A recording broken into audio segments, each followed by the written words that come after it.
বন্দে পুরুষোত্তম বন্দে পুরুষোত্তম। তো পরম প্রেমময় দয়াল শ্রী ঠাকুর অনুকূলচন্দ্র রাতুল চরণে আমার কোটি কোটি প্রণাম। ইষ্ট পরিবারের সকলের চরণেই প্রণাম জানাই। আপনাদেরকে আমার আনন্দিত জয় গুরু। তো এখানে আমি ঠাকুরকে ঠাকুর অতি প্রত্যুষ বিছনায় থেকে উঠে দক্ষিণাস্য বাঁধের উপরে বেশ কিছুক্ষণ মৌন গম্ভীর হয়ে দিগন্ত বিসারী দৃষ্টিতে বেশ কিছুক্ষণ দাঁড়িয়ে থেকে ফিরে এসে তাসুর ভিতরে ঢুকে বিছনা উপবেশন করলেন। আর সবাই চোখের চারপাশে ঘিরে মাটিতে বসলেন। সেটা হলো 4 পৌষ শুক্রবার 1348 19/12/1941 সনের কথা। তো ঠাকুর বলছেন, হঠাৎ কথার মধ্যে কেমন যেন একটা অন্তরঙ্গ রহস্য গভীর সুর ছিল ওনার। দেখ, দুনিয়া সবই কিন্তু চেতন অচেতন, কথাও নেই কিছু, সবার সঙ্গেই তাই আদান প্রদান চলে, ভাব বিনিময় চলে।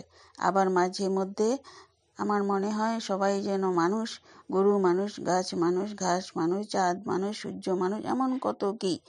কখনো আবার দেখি সবাই যেন আমি, গাছ আমি, পোকায় আমি, রাম আমি, শ্যাম আমি, এক আমি, এত হয়ে আছি। আমি আমার সঙ্গে কত কাণ্ড করছি, এ বড় বিচিত্র ব্যাপার। তাই কেউ যখন কারো ক্ষতি করতে চায় আমার বড় হাসি পায়। ভাবি, পরম পিতা, এ তোমার কি খেলা? তোমার নিজের ক্ষতি করতে চায় নিজেই। কারো ক্ষতি করা মানে তো নিজেরই ক্ষতি করা। এইটুকু বোঝে না। তত্ত্ব দৃষ্টি বাদ দিলে কথা খাটে। তোমার পরিবেশকে তুমি যদি ক্ষুণ্ণ করো, প্রতিক্রিয়া তারাও তোমাকে ক্ষুণ্ণ করতে চেষ্টা করবে। আর তা যদি নাও করো, তারও ক্ষুণ্ণ হলে তাদের আগের জীবন পোষণ যোগাতে পারবে না, তোমাকেও এবং অন্যান্যকেও। ফলে তোমারই ক্ষতি সবথেকে বেশি। তাই বলে দুষ্টবুদ্ধি নিয়ে চলেছে যারা, তাদের নিরস্ত করবে না তা কিন্তু নয়। সেখানে প্রতিরোধ না করাই দুর্বলতা। ওই দুর্বলতা অধর্মের নামান্তর। ধর্মের নামে কত যে অধর্ম প্রশ্রয় পাচ্ছে দুনিয়ায়, তা কি ঠিক আছে? আলোচনা প্রসঙ্গ 2 খণ্ড। এই জায়গায় ঠাকুরকে বলছিল, মন্ত্র মানে কি, মন্ত্রের কি প্রয়োজন? ভক্ত প্রশ্ন করল। তো ঠাকুর বললেন, মন্ত্র মানে যা মনকে প্রবৃত্তি থেকে টান করে, আর মন্ত্র মানে জীবনের সংকেত। সবটার মধ্যে দিয়ে সেটা কার্যে পরিণত করতে চাই। প্রবৃত্তি চলনের দরুন নানান বিচ্ছিন্ন বোধি প্রণালী যা সৃষ্টি হয়ে আছে আমাদের ভিতর, মন্ত্রের প্রতীক যিনি, তাতে সুকেন্দ্রিক হলে সেইগুলি নিয়ন্ত্রণ হয়।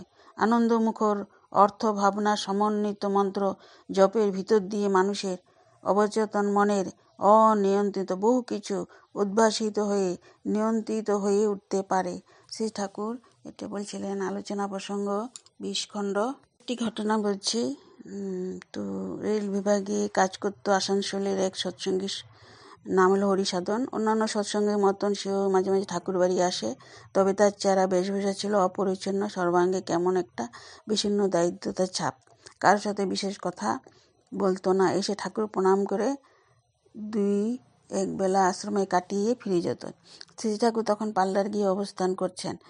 একদিন হরিসাধন এসে তাকে বললেন, বাবা, আমি প্রায় দেখি মা কালী যেন আমাকে তাড়া করে আসছে।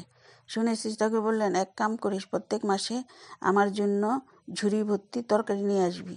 হরিসাধন আচ্ছা বলে চলে গেলেন। তারপর থেকে প্রতি মাসে ঝুড়ি ভর্তি নানান রকম আনাজে পাতে মাথায় করে হরিসাধন নিয়ে আসে। 2-1 বার আনার পর ঠাকুর তাকে হঠাৎ জিজ্ঞাসা করলেন, আর কালী দেখিস? এক গেলায় সবসময় উত্তর লাগবে না। শ্রী ঠাকুর বললেন, প্রতি মাসে আমাকে এরকমই করে তরকারি খাবি। তারপর থেকে হরিসাধন এই কাজটি নিষ্ঠার সঙ্গে করে চলেছে। কোনো মাসে তার ব্যতিক্রম হয়নি। আর ওই আদেশ অস্থলিত পালনের মধ্যে দিয়ে হরিসাধনের চেহারায় এসেছে জৌলস, বেশভূষা এসেছে পরিপাট্য, সর্বোপরি তার সাংসারিক পরিস্থিতি উন্নতি হয়েছে। প্রিয় পরমের কথা শ্রী দেবীপ্রসাদ মুখোপাধ্যায় লিখেছিলেন।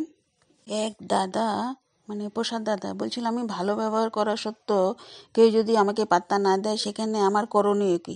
তখন শ্রী ঠাকুর বললেন, যে তোমাকে স্বীকার করে না, তাকেও তুমি তোমার পরম সম্পদ বলে মনে মনে স্বীকার করে নিয়ে ধৈর্যপূর্ণ প্রাণকারা সেবা ও ব্যবহারের তোমার প্রতি অনুকূল করে তোলো, তার হৃদয় জয় করো। একটা কথা সবসময় মনে রাখবে, প্রত্যেক তার মতো তোমার মতন হবে না, আর তা করতে চেও না, কিন্তু প্রত্যেক তোমার আদর্শে অনুপ্রাণিত করে তুলতে হবে, যাতে সে তার বৈশিষ্ট্য অনুযায়ী ওই আদর্শের সেবায় সার্থক হতে পারে। এইটাই হলো মিলনের পথ। হাঁটতে হাঁটতে হঠাৎ কেষ্টদার দিকে চেয়ে বললেন, দেখেন কেষ্টদা, আমার মনে হয় বিশেষ করে মেয়েদের এডুকেশন, প্রকৃত শিক্ষা বাদ দিয়ে তথাকথিত পুঁথিগত বিদ্যা হওয়া আদৌ ভালো নয়।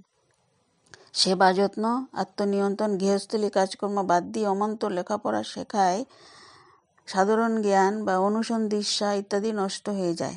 মেয়েগুলি অনেক সময় উচ্চাকাঙ্ক্ষী ও বিলাসিতা প্রধান হয়ে ওঠে।